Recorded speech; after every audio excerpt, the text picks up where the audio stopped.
Telekinetically throwing people with your mind sounds like a blast, and in Baldur's Gate 3, it's basically just a meme, as the spell fails quite often, has a heavy cost to use, and its damage is ass. But I like playing the game in dumb ways, so screw it. Can you beat Baldur's Gate 3 using only telekinesis? We start our journey on custom honor mode with a solo Gale aboard the Nautiloid, where the basic mono action rule set does apply. In this challenge, no action is allowed except for telekinesis and equipping items. The Nautiloid is easily walkable under these conditions. A standard neutral brain cat carries the first encounter, while the live, love, pray, walk to the transponder method completes the second. But beginning life on the beach, the elephant in the room must be addressed. And no, not Shadowheart. That's rather insensitive of you. No, I'm talking about the fact that telekinesis requires being level 9 to learn the spell. And spoiler, I won't be hitting level 9 on the beach or using any mods. Instead, the key to this puzzle lies within a dead house cat. Long resting as Origin Gale summons the Tressym to our side, and now the goal is to kill her without an action. Never before have I felt like such a dick so early into the challenge. Not many resources to work with today, but I am able to gather barrels from the beach and a random chair in camp to construct a kitty prison. Gale then positions himself in some nearby Nautiloid crash site fire until the brink of death, before returning to the camp still aflame. Inching ever so close, I ensure my self-immolation takes place adjacent to Tara, creating a cute kitty permanent sleep chamber. We're off to a great start in this one. Tara, still trapped, dies to an actionless necrotic aura, and Shadowheart swoops in to loot the still warm Tressym corpse for its collar. This unique necklace grants one free cast of telekinesis per long rest, and is the only reason this challenge can be attempted in vanilla BG3. Unfortunately though, Gale is now still stuck dead. Long resting is gonna be off the table until he's revived by withers, as revive scrolls are not telekinesis. Shadowheart's left alone to deal with 3 brain cats, with only a single cast of the trash better known as telekinesis. Direct combat using said spell is just awful. It barely scratches the weakest creatures in the game. And to make matters worse, getting hit even once is likely to cancel your concentration on the spell, ending any chance of victory instantly. Here, you have just 10 turns to come up with a solution for this combat puzzle. The initial plans were to build a fire prison, which just didn't work. An obstacle course of doom nearly worked, and in the end, waypointing at the exact moment I cast telekinesis to get some further distance, combined with that earlier flaming obstacle course of doom, did the trick. We aren't home free yet though. Shadowheart is not my party leader. Astarion, magically sensing her complete lack of leadership ability, refuses to join. And with no other options, it's all up to Zevlor to defend the grove. I bet he's getting real sick of seeing my useless parties roll up to the gates. From the safety of a barrel wall, Shadowheart observes, as miraculously, not a single ally is slain. Another job well done. Stuck in my actionless ways, I venture straight to the goblin campsite, talking my way through the guard checkpoint to unlock withers and bring Gale back to the land of the living. More importantly though, we have access to the long rest feature to refresh our once per day telekinesis cast. Back in the goblin camp, a bard is discovered. Not Volo today, instead it's our good friend Barney from the pink only challenge run. With telekinesis being the appropriate color, it felt only right to bring back my favorite hero for another story. Now, before going any further, it's important you all know, I don't know how telekinesis works. In fact, nobody does. There's almost no info on this spell online. So starting out as a sorcerer, I discovered early that the metamagic distance spell increases its range by 50%.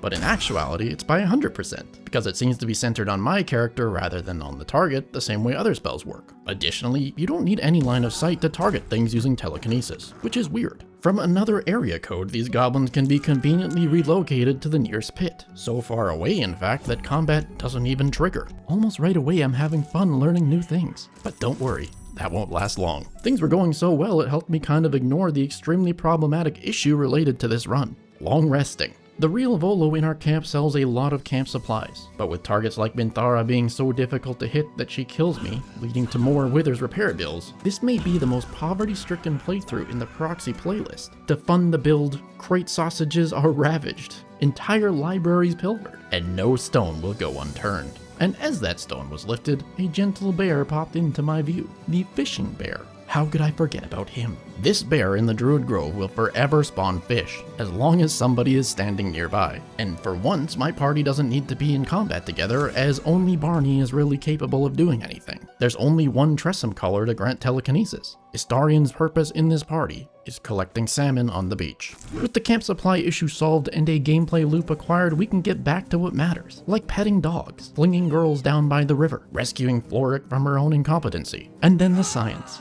the violent murder science. The tooltip of telekinesis states that heavier objects deal more damage. So following the developer instructions, I loaded a chest full of garbage to make it weigh a ton. As expected, this did nothing to boost the damage of said chest. However, the ring of flinging I'd put on earlier does appear to work, as long as it's targeting an object. Doesn't work on people though.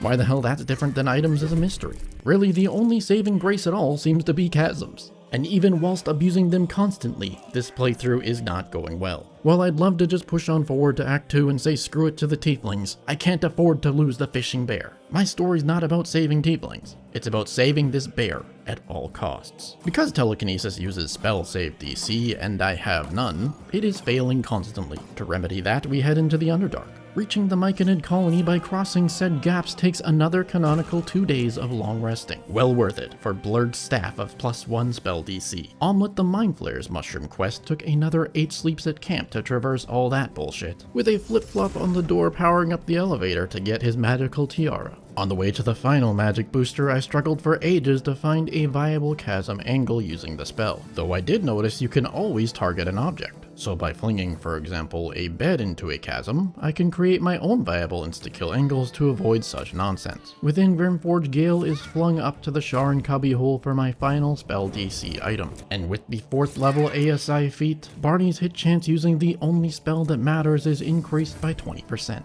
No longer will Minthara resist the call of the chasm. And for once after these deaths, I can fish them back out for the loot. While trying the item target chasm kill method again nearby, I managed to get one goblin to clip through a wall accidentally. Perhaps I can use that to my advantage later. But as I would like to solve this one action per long rest problem ASAP, Drar Ragzlin joins the land of the dead in a rather buggy way. I guess removing somebody from a chair doesn't work properly or something. Gerson the Bench showed up at my fishing bear to tell Shadowheart the good news, and with that, our bear friend's life is saved. On the way to the mountain pass, I was a little sad you can't telekinesis the dragon, but Voss looks flingable, and there's a chasm right there. I of course failed that check, but for science save scum to success. The end result is 400 XP. I think Voss died, but there's no corpse, and also no loot. That little science experiment only made getting into the mountain pass more challenging, as the Gith blocked the way forward. Ignoring these problems, I went invisible via telekinetic potion smash to enter the mountain pass, where Lae'zel appears to be waiting in ambush. That's new.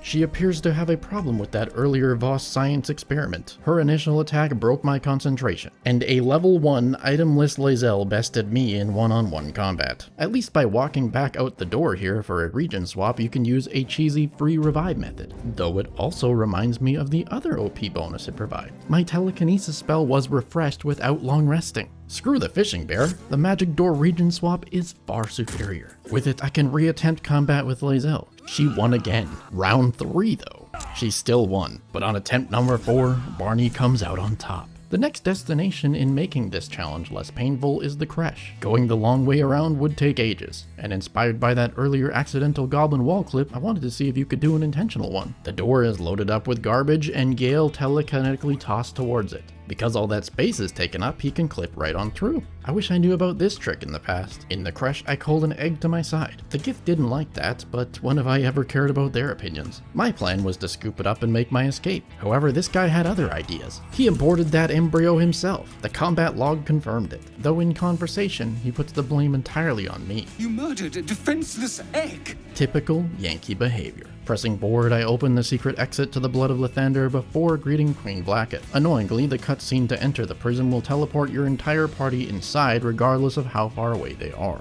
and getting off of that initial space rock requires a team toss down. Attempting to maintain as many possible turns of telekinesis concentration as I could, I rushed through this dialogue to get back to the creche, hoping to make our escape through the secret door. Quickly Shadowheart fell. Gale failed to hold the line, and only Barney survived the journey to the exit. Coming here, getting our asses kicked, and doing basically nothing may have seemed entirely pointless, but I'm sure at least 7 viewers already know why this mattered. The others will just have to wait. The Shadow-Cursed Land's pathway is clear, and once inside we accompany the Drider caravan. They're followed to the towers directly, and the traitor bugbear rizzed through dialogue to turn him green. In Balthazar's library, we grab the moon lantern, then head for the exit towards Baldur's Gate, only to be met with a 9th level Githyanki ambush, slaughtering Barney in mere seconds. Just as I'd planned. These Gith ambushers will only appear if a player enters the prism in the creche, and unlike many enemies in the game, these Gith do not reset to their original locations after combat. With the help of Withers, Barney can keep dying over and over, while the Githyanki follow a magical trail of reviving pink dinosaurs like candy to a hungry child. Now, originally I planned to bring these guys all the way to Moonrise Towers, but the idiots kinda just died to the Shadow Curse and became zombies on the way. Zombies, as it turns out, are quite stupid, and without being in their direct line of sight, you can continuously flip-flop the undead to death from inside the safety of the tavern. Guessing because her brain is canonically zombie mush, her AI becomes appropriately lower downgraded. No combat even triggers. Off of her corpse, the Haraknir bracers are attained, a glove slot item which grants a once per short rest cast of the telekinesis spell. Our actions per rest period have more than doubled. To try out that original lure to Moonrise plan, the Shadow-Cursed undead were led there, and this bugbear green guy didn't do a damn thing. Whoever the commenter was that lied to me and told me this would make Moonrise fight on my side, congratulations, you played me. Though this one's on me for trusting a man with a curly mustache. As entering Moonrise is now a bigger mess than it originally was, I'd hoped having 2 telekinesis-capable chads in the group would make combat a breeze. It certainly does not. It remains true that anywhere without a bottomless pit at an arm's reach is annoying. I couldn't even slay a single chained-up shadow monster, which can't fight back either by the way, before my 10-turn telekinetic timer timed out. I thought maybe I'd solved my damage woes when I constructed a box tower to toss down clothing, though any kills using the method yield 0 XP as the clothing gets the credit for the kill. What kind of works is relocating an enemy to the top of said tower on one turn, and off the tower on the next. The resulting fall damage sometimes results in a one-shot kill. To practice that technique, I took it back to the Myconid colony, and who am I kidding, this also is terrible. Most of the time it doesn't really work. A little sick of failing at literally everything, I carried on with the Gauntlet of Shar. Throwing Balthazar's greeter dude bugged out their cutscene, and the entire initial encounter did not start properly, giving me the chance to get into a perfect position. The Gauntlet of Shar may as well be named Chasm City, as the whole place is ideal for throwing people into a pit. And because the aim on this skill is so complete utter dogshit that it can't target anywhere and fails most of the time, that's not helping. Grinding to level 9 with such painful conditions as this are seeming more and more unlikely with each passing moment. While flinging a crate up to the ceiling, as I imagine most normal players do in this game, I noticed I can toss an ally up there to reach normally impossible to path to areas. And should you spend far too long throwing enemies up there, you can sometimes break their AI, so it's not entirely useless either. While grinding, the amount of blood from these Grimishkas was shocking to the point that I had to count my deaths here in the edit.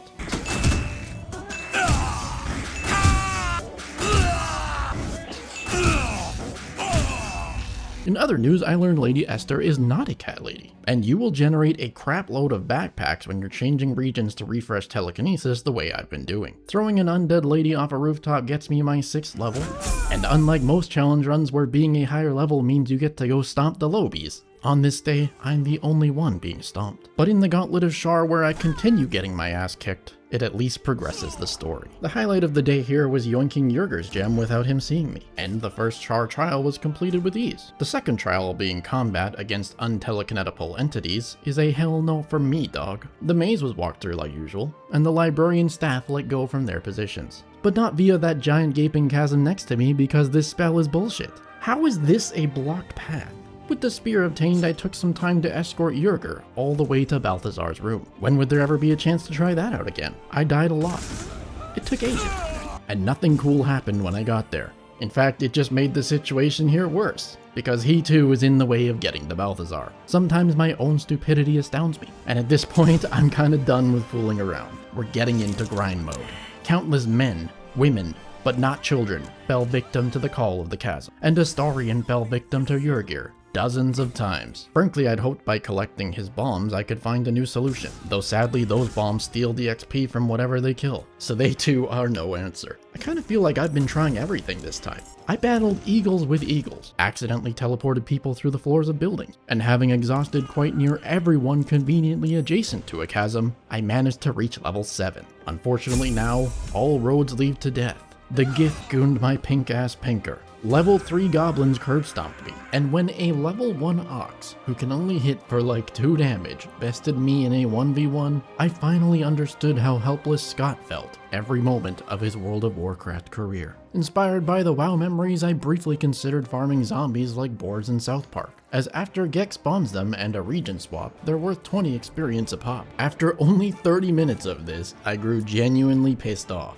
Someone want to explain it to me? What do you mean not enough movement, Larian? Why do I need to move at all? This is a range spell. Do you see how close I am? 2 minutes spent waving around the mouse like a moron, and the zombie saving throws anyways. Can someone tell me this is a valid crash out? Here lies the body of a man who has been broken in half. This ain't it, Chief. It's time for Plan B, giving up on reaching level 9. On the plus side, because my party is level 7, 5th level spell slot scrolls are available on the vendors, telekinesis included. Funded by the endless wealth of Volo buying all my crap, I camped out the vendors, rested to restock them, and looted more than any one man has looted before. Yes, this spell is in fact so bad I am willingly choosing BG3 inventory management over attempting combat. During said scroll farm sessions, I cleared the rest of Moonrise, constructed a lot of random bullshit, and then pissed off Ketheric in a weird way so he became temporarily hostile. It seems this individual doesn't think very highly. This allows you to open the trade window with him, which is something you can normally never do. Was hoping that by donating money and scrolls to him to turn him into a green ally would make him targetable by telekinesis, but that didn't work. Though I'm glad I did it, and you'll see why soon. Until then, we turn Shadowheart into a spaghetti monster to reach the lower platform in the Gauntlet of Shar. A short rest gets her up to place the gems and we enter the Shadowfell. The first of Baldur's Gate 3's jumping puzzles, though thanks to all my scrolls, it's not actually a puzzle. More of a money sink than anything else. And upon reaching the end of our space rock flight path, we encounter Balthazar. As this is honor mode rule set, he is immune to chasms. And because my damage is, for a lack of a better word, dog shit, complete ass, worthless, terrible, awful, garbage, I sought out another method. By tossing Shadowheart at the Night Song and playing with the Astral Prism with Gale, you can dodge the conversation.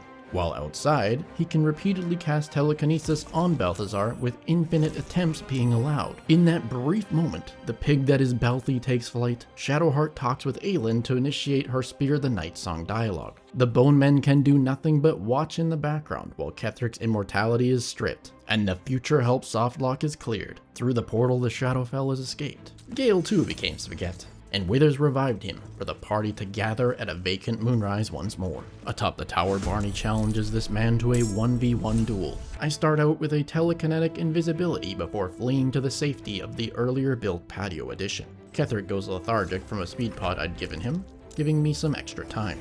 He then wastes his bonus action via a Misty Step scroll I'd given him in the earlier trade deal. Without it, he can't shove me off the tower. And on my turn, I sneak on by to safety, before telekinetically downing the patio, dropping him to an instant doom. Ketheric stage 1 went well. The colony's accessible too. After destroying some mesh with our minds, the party's RP walk means the stage is set for another stupid Merkle strategy. For the unaware, the item flinging on patch 8 got a lot easier, as you can now drag any item, such as these barrels, to a location, click and drag any character portrait on the left, and it will send that item to its destination, no matter how far away it is. Within minutes, Merkle's entire crater can be filled in with barrels. So this is where things get a little weird. I totally planned to kill Ketheric using the dialogue skip, but on the rooftop forgot to do it. Instead, I flung some of Yurgir's bombs to demonstrate how stupidly overpowered that is. I mean, it's basically just advanced telekinesis, right? And because of that choice, Ketheric now transitioned into Merkle before any dialogue or combat trigger has taken place. Those bombs' damage are entirely credited to Yurgir, not my party. And because of that earlier rooftop trade thing, Merkle is green to me. None of that part was planned. The only thing I meant to do was have those barrels displace him out of the middle, which did happen.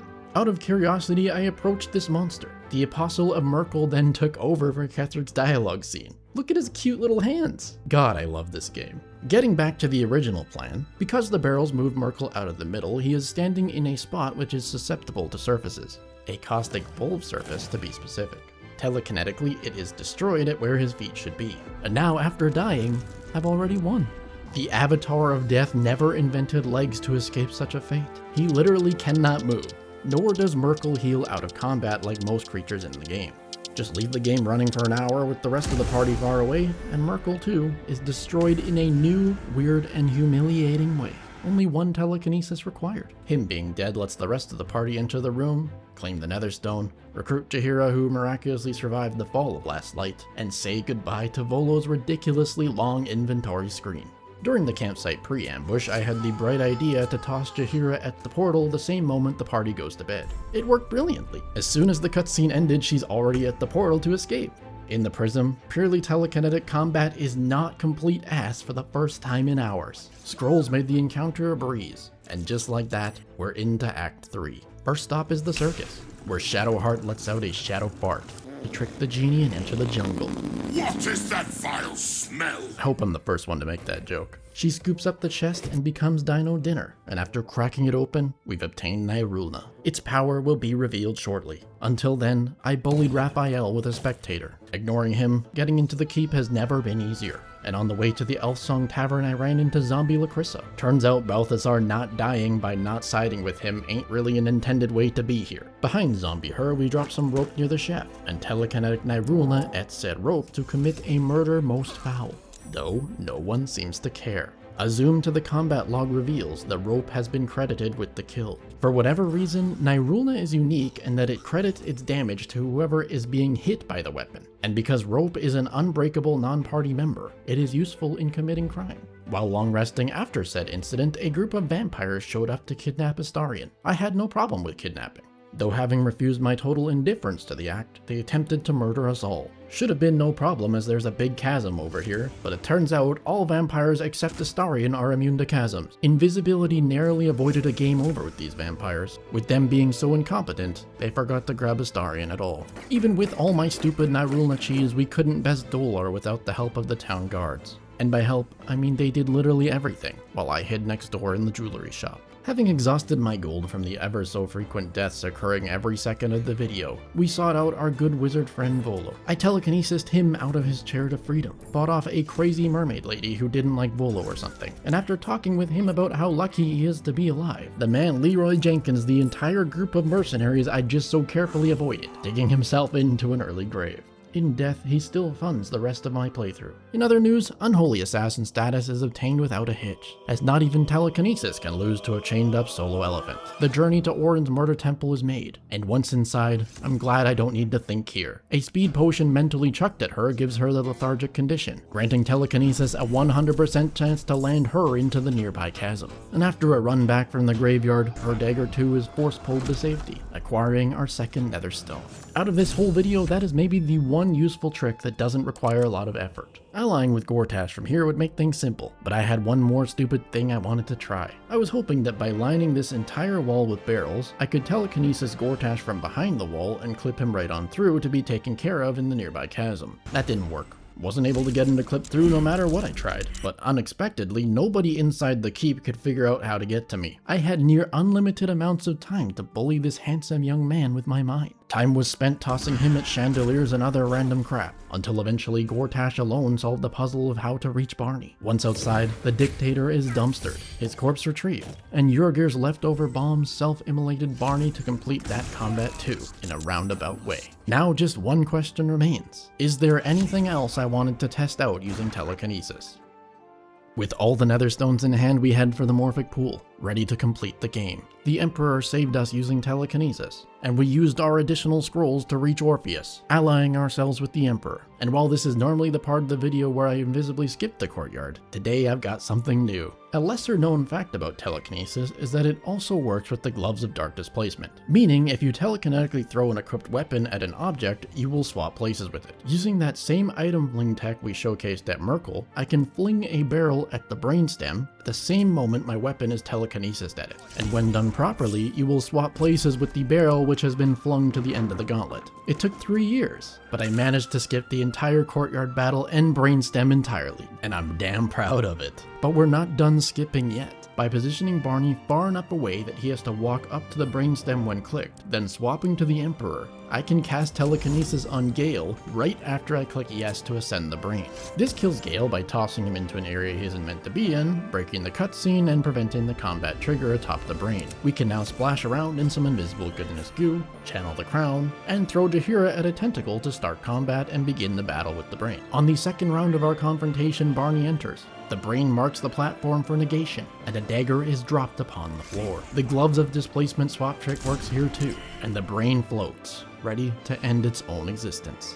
Moments later, its platform is destroyed, and it falls into the abyss. As usual, the screen goes black, yet this time, no cutscene would play. Possibly because Gale is my origin main character, and is literally so far away that he is basically on another map. Maybe the game didn't know how to start the endgame cutscene when he's that far?